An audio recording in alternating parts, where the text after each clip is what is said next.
নমস্কার, আমি doctor Ambar Konar, consultant pain and rehabilitation physician, আশাদি হোপ, বারাসাত।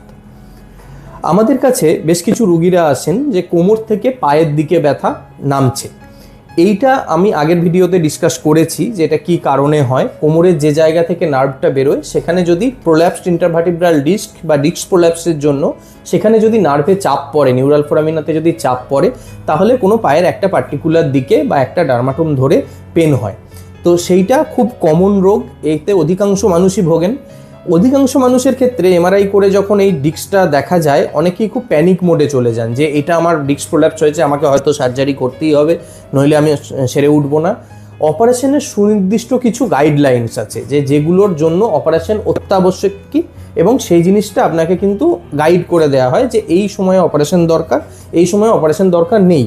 যদি কখনো পায়ে হঠাৎ করে প্যারালিসিস হয়ে যাচ্ছে, পা দুর্বল হয়ে যাচ্ছে, অথবা পা অবশ হয়ে যাচ্ছে, অথবা সিভিয়ার পেন যেটা আপনার ক্রনিক যে মেডিসিনসগুলো, সেই মেডিসিনসগুলোয় কোনো কাজ হচ্ছে না, তখনকার ক্ষেত্রে অপারেশন ভাবা যেতে পারে। অথবা স্পাইন যদি আনস্টেবল থাকে, যে কোনো হাড়ে কোনো একটা ভাঙা আছে, অথবা ডিস্ক প্রোল্যাপস ক্রমশ বাড়ছে, সেগুলোর ক্ষেত্রে খুব অ্যাডভান্স স্টেজে আমরা অপারেশন ভাবতে পারি।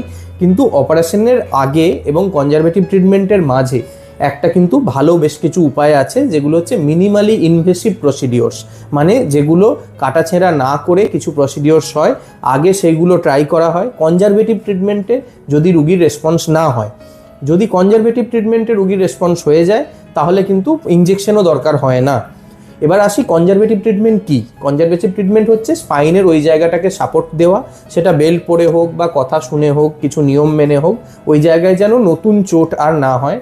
2 নম্বর, কিছু ওষুধ যেটা আপনার পিএমআর ডাক্তারবাবু বা ব্যথার ডাক্তারবাবু দিচ্ছেন, সেই ওষুধগুলো খাওয়া যাতে নার্ভের ওপর চাপটা কমে। 3 নম্বর হচ্ছে ব্যায়াম করা ভালো করে। ব্যথা অবস্থাতেও কিছু ব্যায়াম করা যায় এবং করা প্রয়োজন, তাহলে ব্যথা তাড়াতাড়ি কমে। 4 নম্বর, যদি দরকার পড়ে সেক্ষেত্রে ফিজিওথেরাপি, মানে কোনো ফিজিওথেরাপিস্টের আন্ডারে গিয়ে ট্রিটমেন্টে থাকা, তাতে দরকার পড়লে মডালিটিস দেওয়া যেতে পারে। এক্সারসাইজ তো মাস্ট, সেটা করতেই হবে, সুপারভাইজড এক্সারসাইজও করা যেতে পারে। এইগুলো হচ্ছে বেসিক ট্রিটমেন্ট, এগুলোয় কোনো রকম কম্প্রোমাইজ করা যায় না। মানে এটা যে কোনো পেশেন্টের যদি প্রোল্যাপস ইন্টারভার্টিব্রাল ডিস্ক হয়, এই ট্রিটমেন্টগুলো অত্যাবশ্যক। তাকে যদি আমরা ইঞ্জেকশন দিই তাতেও এগুলো লাগবে, তাকে যদি আমরা অপারেশন করি তাতেও এইগুলো লাগবে। Conservative care must. এবার আসি যাদের ধরুন এইটাই কনজারভেটিভ কেয়ারে ইমপ্রুভমেন্ট হচ্ছেন, সেক্ষেত্রে আমরা তখন ইনিশিয়ালি যেটা করি, যদি ওই আগের রেড ফ্ল্যাগস যেগুলো বললাম সেগুলো যদি না থাকে, তাহলে আমরা কিছু মেশিনের মাধ্যমে দেখে আমরা কোমরের ওই জায়গায় পৌঁছানোর চেষ্টা করি যেখানে নার্ভের ওপর চাপটা হচ্ছে। কী ওই মেশিনের মাধ্যমে পৌঁছানো যায়?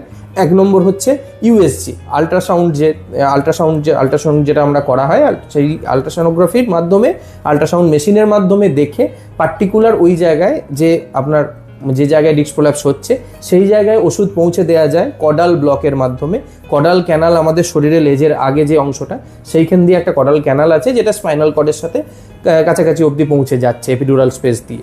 তো সেইখানে যদি আমরা নিডল ঢুকিয়ে ইনজেক্ট করা যায়, সেক্ষেত্রে একটা মিনিমাম ছোটো ছুঁচ ফোটানোর মাধ্যমেই ওই জায়গা অবধি ওষুধ পৌঁছে দেওয়া সম্ভব। এছাড়া আসছে হচ্ছে সিআর্ম, বা যেটা আপনার ওটিতে গিয়ে সিআর্ম মেশিনের মাধ্যমে দেখে পার্টিকুলার যে নার্ভটাতে চাপ পড়ছে সেই নার্ভটাতেও সিলেক্টিভলি ব্লক করা যেতে পারে, অথবা ট্রান্সফোরামিনাল স্পেস দিয়ে গিয়ে ওষুধ পৌঁছানো যেতে পারে। এতেও যে ওষুধটা ওখানে নার্ভের ওপর চাপ পড়ছে, ওষুধটা সেখানে পৌঁছবে, সেখানে কাজ করবে, সেই জায়গায় নার্ভের ওপর চাপ, ইডিমা, পেন প্রডিউসিং সাবস্ট্যান্স কমিয়ে দেবে, কিন্তু তারপর ওষুধটা আস্তে আস্তে মিলিয়ে যাবে। এর ফলস্বরূপ ওখানে কোনো পার্মানেন্ট ড্যামেজ থাকবে না, ওখানে কোনো পার্মানেন্ট যে জিওগ্রাফি সেটা কোনো চেঞ্জ করা হবে না। এটা অ্যাজ ইট ইজ স্পাইনটা থাকবে, কিন্তু ওনার যে অসুবিধাটা, সেই অসুবিধাটা আস্তে আস্তে কমে যাবে। এইসব প্রসিডিওরগুলো আস্তে আস্তে আরও উন্নত মানের ট্রিটমেন্টের সাথে যোগ হয়, যেমন রেডিও ফ্রিকোয়েন্সি অ্যাবলেশন, এইগুলো যোগ করা যেতে পারে যাতে এই ব্লকগুলো আরও দীর্ঘমেয়াদী হয় বা অনেক দিন ধরে কাজ করে। এই ট্রিটমেন্টের মাধ্যমে কিন্তু অনেক ক্ষেত্রেই মানে প্রোগ্রেশনটা আটকানো যেতে পারে এবং রুগীর অপারেশনটা এড়ানো যেতে পারে। ভালো থাকবেন, ভালো রাখবেন। নমস্কার।